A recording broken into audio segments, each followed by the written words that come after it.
Hey, I'm Rob. Welcome back to PhotoBite.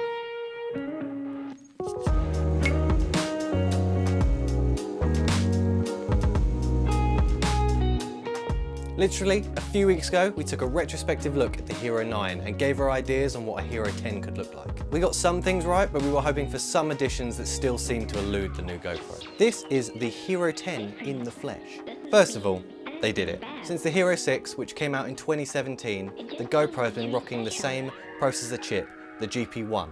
And for years, adding larger sensors, more processing, more functionality to the devices, it eventually became a bit too much for the processor to handle. As we mentioned in that HERO9 video, it was the main issue with the camera. It was a bit too much for that old processor to handle. But the GoPro HERO10 has a brand new processing chip, the GP2, which hopefully will reset the clock on GoPros feeling super sluggish, laggy and buggy while in use. The HERO9 had loads of issues with the touchscreen being really unresponsive, and I can say with the HERO10 it is so much better experience. I don't know if it's actually a new screen or a new layer on top of the glass, but whatever they've done, it now actually feels like a touchscreen and not like a laggy, sometimes gets your touches, sometimes presses the wrong things mess. And the screen on the front now seems to actually run at a reasonable frame rate, where the one on the HERO9 would be just like this slideshow. It'd be actually quite hard to see what your shot would look like, especially if you're using it as like a vlogging setup where you'd want that screen pointed towards your face so you could see your framing. Having it lag out like that kind of made it a bit jarring and hard to use, where on the HERO10 it actually changes depending on the frame rate you're shooting in, so it actually is useful and not at all jarring to use. Now the bump in power doesn't just mean that it's more usable, fast and snappy to use, but it pretty much gives a frame rate boost to almost every shooting mode in the camera.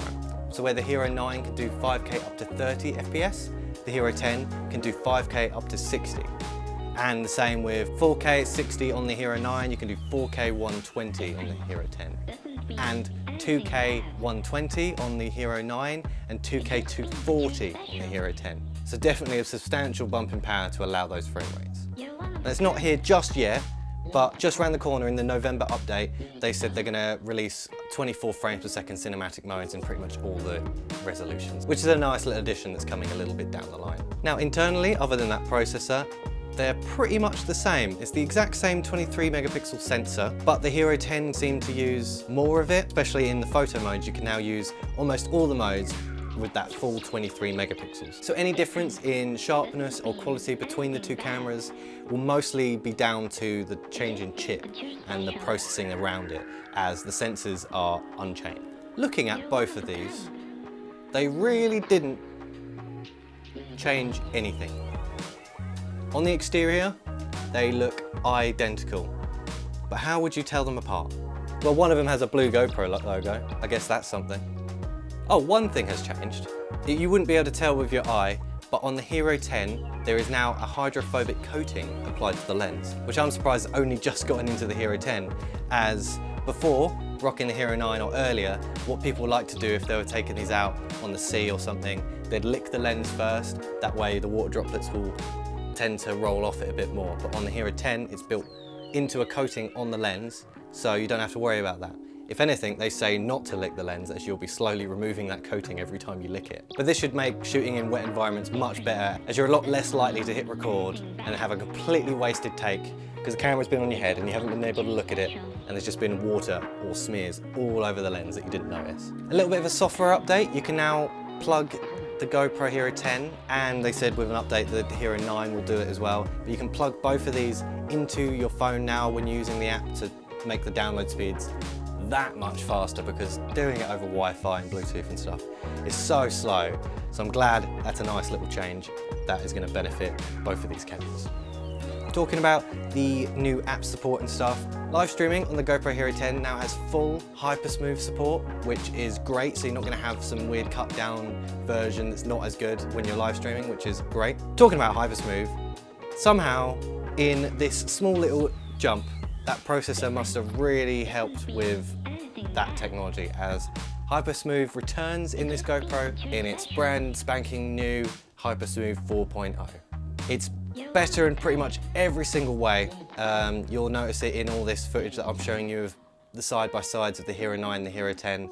But the biggest change, the thing that you'll really notice about the two devices when it comes to HyperSmooth, is the horizon leveling. The Hero 10 can now level horizon up to a whole 45 degrees. You'll see in the clip now that we're tilting the GoPros next to each other, and you can see how early the Hero 9 flips when the Hero 10 can almost go a double the incline before the horizon actually does change.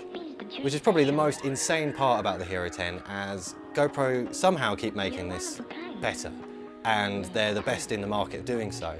So it's always surprising when somehow it just continues to get better. Now with the HyperSmooth and all that, there has been one more change under the hood, which is really good. So they've redone their whole tone mapping inside the Hero 10, most probably because of that more processing power. They can do more to the image. That makes this work so much better in low light and extreme changes in light conditions, as it will bring out those dark areas more and give you way more detail and better colors throughout, no matter what you're shooting. With that as well, there's a couple new color modes, still no like log format, but instead of just flat and GoPro, now you have flat, natural and vibrant, which is better than it was before. There's one more option, but still I was really hoping for some sort of log formats to get out of this. At least we can still shoot photos in RAW, so at least you have that support. In the video side of things, it'd be really nice to actually start being able to properly color grade GoPro footage. Overall, the GoPro Hero 10 is great. GoPro have finally given power back to their cameras. The controversies around the Hero 9 were definitely starting to paint GoPro in a bad light, such as the laggy, buggy use and the really unresponsive touchscreen. So it's good that they finally got around and put out a camera that fixes all of those problems. However, the new chip, which allows for those nice little features like those frame rate boosts and stuff, are nice. The camera is essentially the Hero 9 in every way, but the chip in this camera can actually make use of the sensor and features that were promised in the Hero 9. In terms of revolutionary new features, there is none. Just upgrades to existing ones or features the camera should have had a long time ago. As we said in our Hero 9 video, we're hoping for a log style format in a bunch of the video modes, as that will give you so much more control over the colours and the look of the footage in the edit.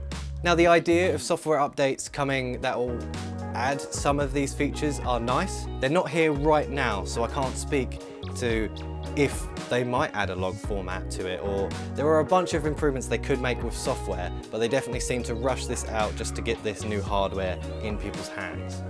In our Hero 9 video as well, we mentioned that 10 is a massive number to live up to. And if GoPro half-assed the Hero 10, it would be a massive missed opportunity for some amazing marketing. The GoPro Hero 10 is probably still one of the best, if not the best, action camera on the market. But the Hero 10 should have been this exciting, boundary-breaking flagship device, but really what we got was a fix for the problematic Hero 9. But yeah, let me know your thoughts on both of these cameras in the comments below, good and bad. If you like the video, hit the like button as well, share it around as well, and if you want to be notified every time a new video of ours goes live, hit that bell as well. I've been Rob, this has been PhotoBite, and I'll see you next time. Bye bye.